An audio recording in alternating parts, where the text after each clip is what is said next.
It's not just a wish list, Kate. This is where we got to take it later, because the fact here is that there were U.S. officials that are quite happy to discuss that wish list. And it's not just Witkoff. According to the Wall Street Journal, it's also Jared Kushner, Donald Trump's son-in-law. So you now have two senior Trump administration officials that are discussing this. Now, when this comes out, Kate, there is some pushback late on Wednesday from Marco Rubio, who's the U.S. Secretary of State. And you have to decode this really carefully, because Rubio's not coming out and saying, this is all just out of order. These talks should not have been conducted. What he says is, we support a settlement which is based on an extensive exchange of serious, note that word, serious consultations, with both sides being willing to give up on their viewpoints. Hello and welcome to Frontline for Times Radio with me, Kate Gerbeau. And today we are joined by Scott Lucas, Professor of International Politics at the Clinton Institute at University College Dublin. Scott is also Editor-in-Chief of EA Worldview and a regular commentator on the war in Ukraine. Good to see you, Scott. Thanks for joining us today. So according to the Axios scoop on the US and Russia talks, they've had them. They're talks to end the war, or at least broker some kind of ceasefire with this 28-point plan. At the moment, it's not, as far as I understand, confirmed any of this, and it's significant. There are no official statements from the White House nor the Kremlin as of 5-2 on Thursday afternoon. Could this, in your view, amount to a Kremlin wish list that's been thrown out there to gauge response? So, Kate, I think you're absolutely right that this is not an official 28-point plan. And there's a story behind it as to how it comes about and how it gets leaked to the media. So I'm going to supplement what we had from Axios in terms of what we have had from the Financial Times, the Wall Street Journal, and then also some inquiries I've been making. Let's start at where the origins of this plan supposedly came out. And that is in late October, Kirill Dmitriev, who is the senior economic advisor to Vladimir Putin, who is someone who has worked with the Trump camp ever since January 2017, when he had back channel talks with the mercenary leader, Eric Prince. He goes to the US and does some PR work that doesn't go very well. But what we find out now is that he has meetings with Steve Witkoff. This is Donald Trump's envoy and the real estate developer in Miami. So they have these meetings. And then in the past few days, so weeks later, we get a leak to the media about what those meetings supposedly set in process, which is this 28-point plan. Now, first of all, let's explain what is in that plan and why it is so dangerous. The plan, as it was leaked, is for Ukraine to not only accept the Russian occupation of the 19% that it holds in the east, in the south, in Crimea, but that it give up the rest of the Donetsk region in the east. Now, Ukraine holds about 22% of it, but that's really important fortified territory. As Alexander Stubb, the Finnish president, told Donald Trump this summer, if you give up that fortified area to Russia, you open up the highway to Kyiv. Now, in addition to that, and Trump had rejected that only a few weeks ago, in addition to giving up Donetsk, what you have is Ukraine having to accept its military being halved in terms of its current size, that it no longer gets significant military assistance from the US. In particular, Ukraine does not get any long-range weapons from anyone. And there are no clear security guarantees for Ukraine. Beyond that, Ukraine must announce that Russia is an official language of Ukraine, and they must recognize the Russian Orthodox Church. Now, I said all of that out because quite clearly that's going to be unacceptable to Ukraine, and it's going to be unacceptable to Ukraine's European partners. So how does this plan come out when there's little chance it's going to be accepted? Now, why does it come out? And here's where it gets interesting. Someone leaks this to Axios. Now, we think we know who did it because of none other than the purported real estate developer and envoy, Steve Witkoff. When Barak Ravid, the Axios reporter, summarized the fact that the US and Russia were having these discussions, Witkoff thought he was sending a direct message on social media. And he says he must have got it from Kay. Now, Witkoff didn't send this as a direct message. He sent it in the open. And in that open message, what he is saying is that he thinks Ravid, working for Axios, gets this from Kirill Dmitriev. In other words, Witkoff saying the Russians have given him the story.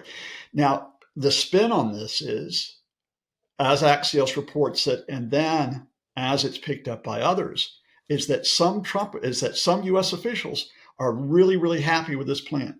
They're willing to push it forward, and you can probably put Steve Witkoff in that camp. That's the start of the story. So, is your reading of it then that your interpretation from the information that you've been able to gather that this is a kind of a potentially a deliberate leak of a Russian wish list? Well, but it's not just a wish list, Kate. This is where we got to take it later, because the fact here is that there were U.S. officials that are quite happy to discuss that wish list. And it's not just Witkoff. According to the Wall Street Journal, it's also Jared Kushner, Donald Trump's son-in-law. So you now have two senior Trump administration officials that are discussing this. Now, when this comes out, Kate, there is some pushback late on Wednesday from Marco Rubio, who's the U.S. Secretary of State. And you have to decode this really carefully, because Rubio's not coming out and saying, this is all just out of order. These talks should not have been conducted. What he says is, we support a settlement which is based on an extensive exchange of serious, note that word, serious consultations, with both sides being willing to give up on which their opens viewpoints. opens the door for the Ukrainian response. Exactly. Well, first of all, it distances Rubio from Witkoff and Kushner with that word serious. And it may distance other officials as well who aren't happy with this. But then it opens up the door for Ukraine and Europe to make their response today. But Kate, we've got one more complicating factor.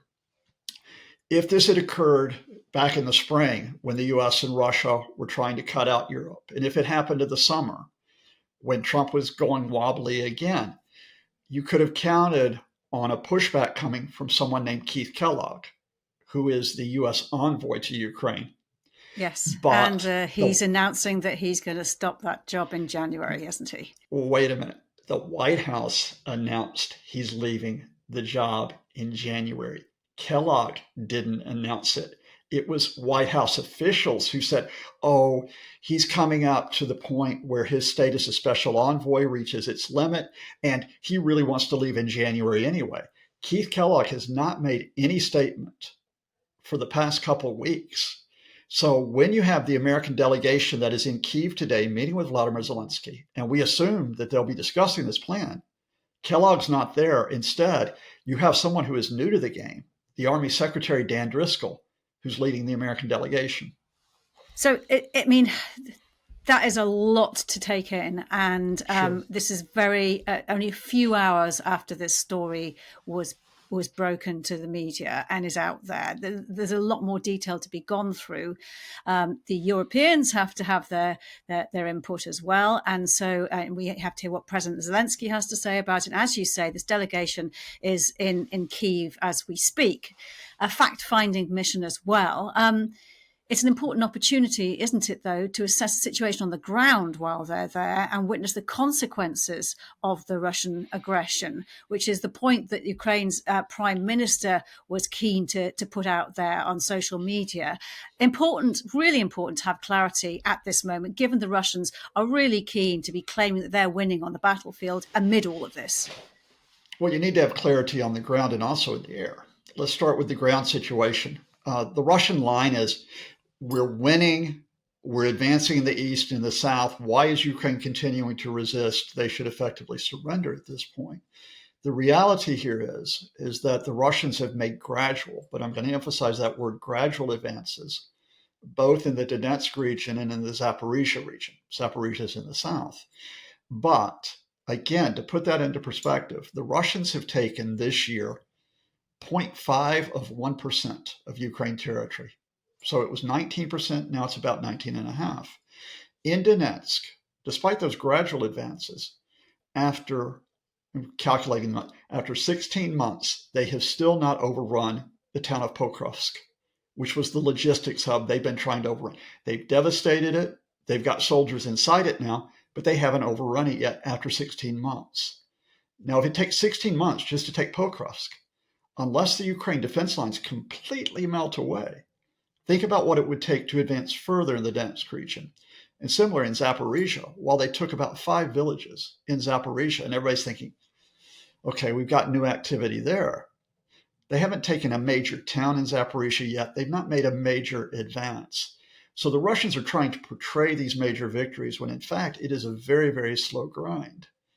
And at the same time, why I want to bring in the aerial side of this is that as we got news of this U.S., or I should say some U.S. officials scheming with the Russians, what we get yesterday would be a mass Russian missile and drone assault, which hit Western Ukraine in particular, trying to hit energy facilities. Now, Western Ukraine has been lightly touched compared to the East, but in this case, the Russians murdered at least 26 civilians, including 3 children, and they wounded more than 90 in Ternopil in the West. They also wounded about another 75 across the rest of the country. So they're showing no compunction about going in and killing civilian, mass killings, while they talk to the Americans. Now, why do I highlight this? In the past, when the Russians have gone too far, both in terms of their territorial demands and in terms of killing Ukraine civilians, Donald Trump has pulled back. In fact, he's actually castigated the Russians and he approved the American sanctions that have culminated in those very serious sanctions on Russian oil companies last month because of that anger at the Russians. So we don't know which way this goes. Do we get Witkoff in particular spinning Trump, you have to accept the Russians are winning, or do you get Trump getting upset again that Putin is overreaching? Mm. And that's going to be interesting to see what happens next and what the official White House response is when we get it. Those comments that I was talking about earlier with the arrival of the US Army Secretary, also a call for the US to further pressure Russia by strengthening the energy and the financial sanctions. How likely do you think that is at the moment? And will that be significant? Because I know that President Trump says he's willing to sign the legislation to impose sanctions on countries doing business with Russia, legislation sponsored by Senator Lindsey Graham. But he will, according to the White House, retain control over the sanctions. So he could sort of soften the blow if he wanted to, effectively give him the power to exercise leniency if he still wants to. Well, in one respect, Kate, we don't need to have the new sanctions. We just need to have enforcement of the current ones, because the U.S. sanctions that were adopted last month came in this month on Russia's 2 major oil companies, Lukoil and Rosneft. The significance of those are not direct sanctions on the Russians. They're secondary sanctions on Russia's oil customers. Since those sanctions came down, China, Russia's largest customer, has reduced its imports of Russian oil by 36%. India, the second largest customer, 5 of 7 Indian refineries are not taking any Russian oil in December.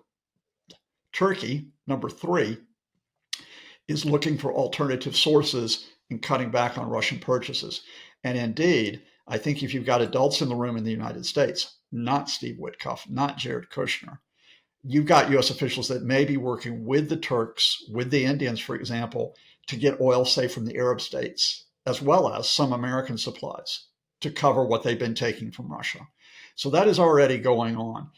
The congressional legislation is significant because the possible penalties are so severe on those that trade with Russia, up to 500% tariffs. And certainly if those were adopted by Trump, that would be a major, major step to take. But I don't think that's going to be the one in the next few weeks. I think there's a lot of chatter that it will happen, but in part that's because of domestic reasons. I think the Epstein affair is sucking a lot of oxygen out of the room. And I think the Americans also have some serious economic issues. So I think the focus here is actually enforcement of the existing sanctions, including the European sanctions, because we're up to about 19 sets now. And the Europeans in particular finally cutting off oil and gas imports from Russia. Let's talk about the domestic political situation in Ukraine at the moment and the corruption scandal that the Zelensky government is struggling to contain at the moment. How vulnerable do you think President Zelensky is? He's vulnerable, but he's vulnerable to his own people. So I've got to emphasize this because clearly the corruption that has come out, and this is a serious corruption case, is going to be exploited by the Russians, going to be exploited by those that support the Kremlin. Look, it just proves Ukraine isn't fit for purpose, ignoring the fact that you'd never get a corruption scandal like this in Russia because Vladimir Putin would make sure that it didn't come to light, especially since he's involved in a number of the corruption scandals. But let's get back to what is happening in Ukraine. Specifics are at least 8 suspects now identified, some of them charged, with kickbacks of up to $100 million that were taken from suppliers to Ukraine's nuclear energy industry. But amongst those 8 are a former deputy prime minister, a justice minister who was a former energy minister, and Vladimir Zelensky's former best friend and business partner, Timur Mendich. Now, the line is Zelensky and Mendich haven't really been that close over the last few years. That doesn't matter if you're a Ukrainian who has sacrificed, has lost a relative or a friend or many relatives and friends to this war. It doesn't matter if you have lost your home. It doesn't matter if you have suffered deprivation because of this. You feel betrayed. You feel betrayed by this government for whom you sacrificed. And this is connected with a chapter earlier this summer that should be brought into play here. Someone, and the suspicion is, and I'll say just suspicion because we don't want to cross a legal line here, but the suspicion is that Volodymyr Zelensky's chief of staff, Andriy Yermak, was pushing a bill to effectively take control of Ukraine's anti-corruption agencies. They would be put under the control of a government official, and they would no longer be independent. Now, it took popular protest in Ukraine to push that bill back. And so those anti-corruption bureaus retain their independence, and they have brought this case against Mendich, Zelensky's former business partner, and these ministers. Justice will have to be seen to be served in this case. Yeah, and Mendich is out the country, isn't he? Justice, at least in the sense that this comes to trial, even if he's in absentia. In a sense, that has also raised the sense of betrayal that someone tipped off Mendich. So he apparently fled to Poland just hours before his premises were raided. At a minimum, you have to let the anti-corruption bureaus take this through to trial, wherever that lands. And then you have to have clear steps by Zelensky from the top to say not only will those anti-corruption bureaus have autonomy, but that the government is going to institute new measures to make sure this does not happen again. And that's important both for... Yeah. He's trying to do the right thing, isn't he, the president? Do you think that where we're at the moment that this can be contained, or must more heads roll? Oh, I think it's a question of they've got to deal with the immediate situation that they have on their hands, which is and they have to make sure another scandal like this doesn't break loose while this is coming to accountability, to justice. If you get another major scandal on top of this one and they're both open, yeah, that's serious problems for Zelensky because it shows he's not keeping his house in order. Now, I will again put this into context for those who've studied Ukraine for quite a long time, like you folks on Frontline. You'll know that Ukraine, ever since its independence from the Soviet Union, has been dogged by corruption. And then indeed, Zelensky took office in part to try to deal with rampant corruption in the system. And to an extent, he has, to an extent. But the point is, that even if he dealt with some of it, he didn't deal with all of it. And before you had this current scandal, you did have the scandal within, for example, the defense ministry, where people were getting kickbacks off of overinflated prices. For example, for food for the military, that led to a defense minister having to resign.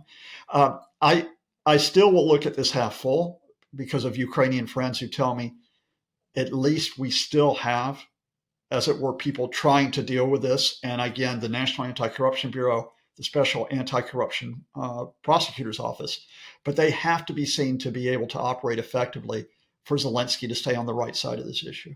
What do your Ukrainian friends tell you when you draw the threads together of all the different things we've talked about just in this conversation, the corruption scandal, the Keith Kellogg who's going to stop in post, this 28-point plan that's been leaked, the situation on the battlefield. What do your Ukrainian friends tell you about the moment for Ukraine at the moment? How critical is it?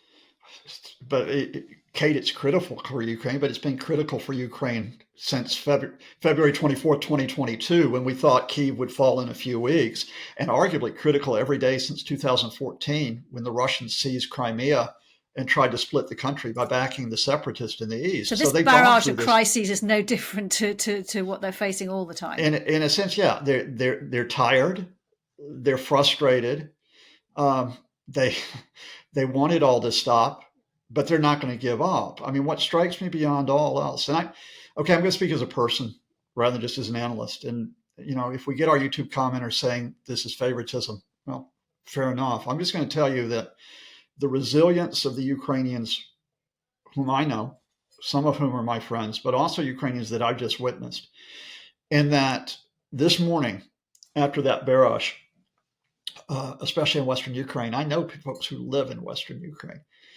And it was like, okay, we've lost 26 in Ternopil. We've lost more than 145 who were wounded in the country. We've got to grieve, but we got to be at work today. We've got to be at work because the country's got to continue to run. Farms have got to continue to produce. Harvests have to be brought in. We've got to prepare for winter. We've got to keep the schools open and functioning. We've got to keep the shops for basic necessities open, and we're not going to give that up. And I think what has been striking, that you hit me with all these series of challenges that they face, and with every set of challenges, what I get from most of my friends is to give in now would be to betray ourselves, that we have stood for so long, that to give in, whether it be to Russia's military attacks, whether it be to some type of devious, nefarious US-Russian plan to force our surrender, whether it be to give in to government leaders who have betrayed us, then it's not just we've sacrificed, we've lost. And we're not going to do that.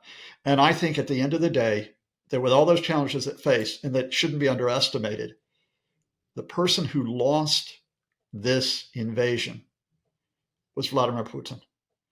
And he lost it in the days after February 24th, 2022. Because when Kyiv didn't fall, when it didn't capitulate, which is what he planned on, he thought Ukrainians would give up. He thought the Zelensky government would run. He thought the Ukraine people would not stand by Zelensky, and they would accept his puppet leader that he was going to bring in. When that didn't happen, and when his troops were forced to withdraw from northern Ukraine in the spring of 2022, he lost.